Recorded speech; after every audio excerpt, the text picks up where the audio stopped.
It's November 1999. A Microsoft executive, Kevin Backus, is walking into Nintendo's headquarters in Japan. In his right chest pocket, he's carrying a check from one of the most valuable companies in the world.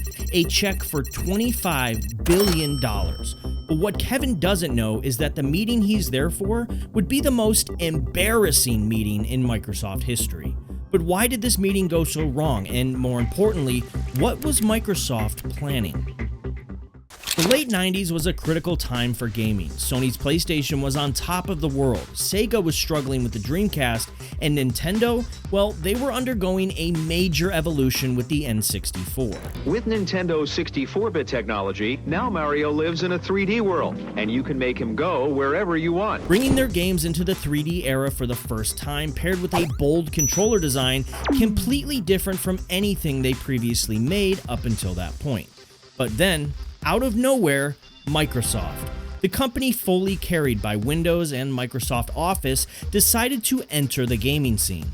But why? The internet age had just begun. Why not grow their dominance there? Well, the rise of Sony, thanks to the PlayStation, made Microsoft execs extremely paranoid. That's because the PlayStation 2's reveal directly called out Microsoft, advertising that the PS2 would have the Linux operating system and that they would be a PC competitor. See, Sony was selling a vision of the future without computers in your home. You'd only need a PlayStation. PlayStation 2, the only place to play. Now you see why Microsoft execs became obsessed with taking the fight directly to Sony. And to do that, they'd have to carve out a place for themselves on your TV stand. There was just one $5 billion problem.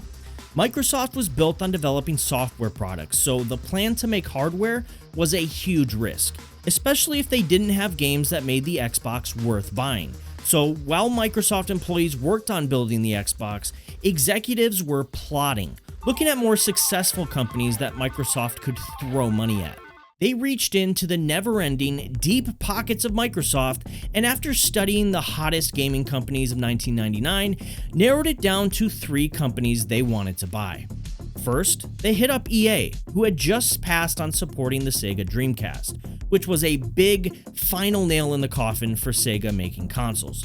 This was a prime opportunity for Xbox. Getting Madden and FIFA would be a huge win if they could get an exclusive deal.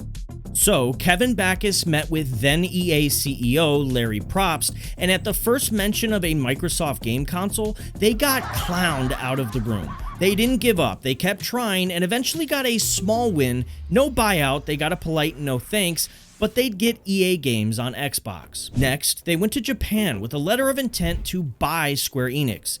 Final Fantasy as an exclusive would be enormous for Xbox sales in Japan, especially if they wanted to beat PlayStation. So they scheduled a big dinner between Square Enix CEO Yoichi Wada and Steve Ballmer. No expenses spared, drinks are flowing, and everyone is having a good time.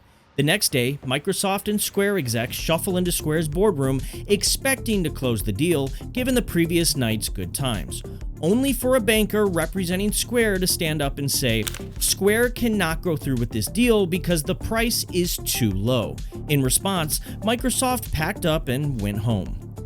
Then, they took their biggest risk, Nintendo. If they could acquire Nintendo and make their library of games exclusive to Xbox, it would turn the brand new console into a powerful competitor to PlayStation overnight. Equipped with $25 billion and immense pressure, Kevin Backus goes to Nintendo's Japanese headquarters and sits down with then president of Nintendo, Minoru Arakawa. Determined to close this deal, Backus lays out the terms. Listen, you're much better at the game portion of it with Mario and all that stuff. Why don't you let us take care of the hardware? Then he slides over the buyout price before Arakawa.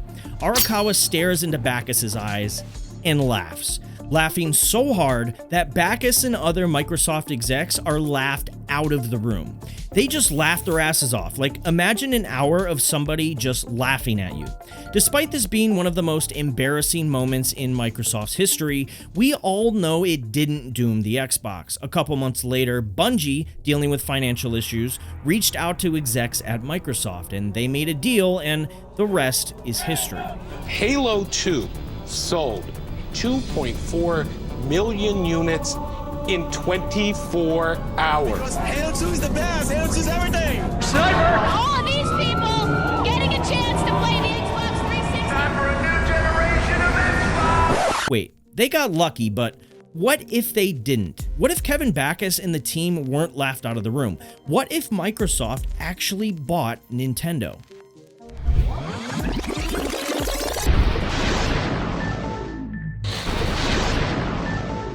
Let's start with the immediate impact. Microsoft would have acquired some of the most iconic franchises in history. Mario, Zelda, Pokemon, giving them an enormous advantage right out of the gate. Instead of struggling to build a first-party portfolio of games, instead of stumbling into the banger that was Halo, Microsoft would have instantly had a roster of legendary games to push their new Xbox console.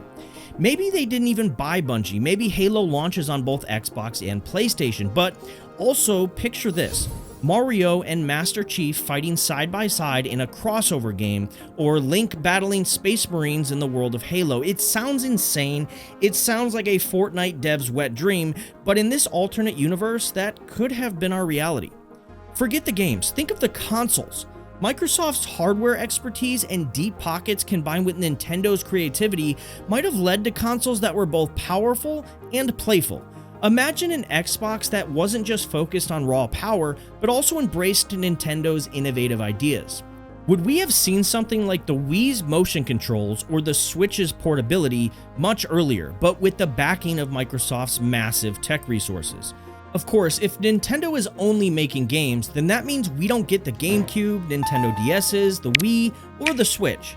And what about the console wars? Would Sony have stood a chance? With Microsoft and Nintendo united, Sony's PlayStation might have struggled to maintain its dominance. We could have seen an alternate timeline where PlayStation became the underdog, or even faded away entirely like Sega's Dreamcast. But maybe the most intriguing question is, would a Microsoft-controlled Nintendo lose its magic? Nintendo's success has always been tied to their unique charm, their ability to innovate without worrying about power or sales. Under Microsoft's leadership, would IPs like Mario and Zelda have lost that special something that made them so timeless? And then there's the business impact on the games industry. A Microsoft-Nintendo partnership could have set off a wave of mergers and acquisitions in gaming.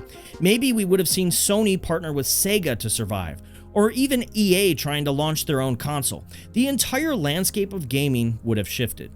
Now, fast forward to today, and it's easy to imagine a future where Breath of the Wild, Pokemon Emerald, and Super Mario Galaxy are all part of Microsoft's Game Pass.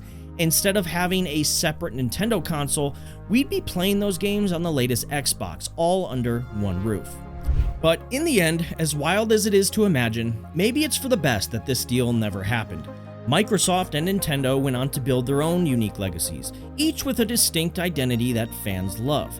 And while we may never see Mario on Xbox, both companies pushed each other to innovate in ways that continue to shape gaming today.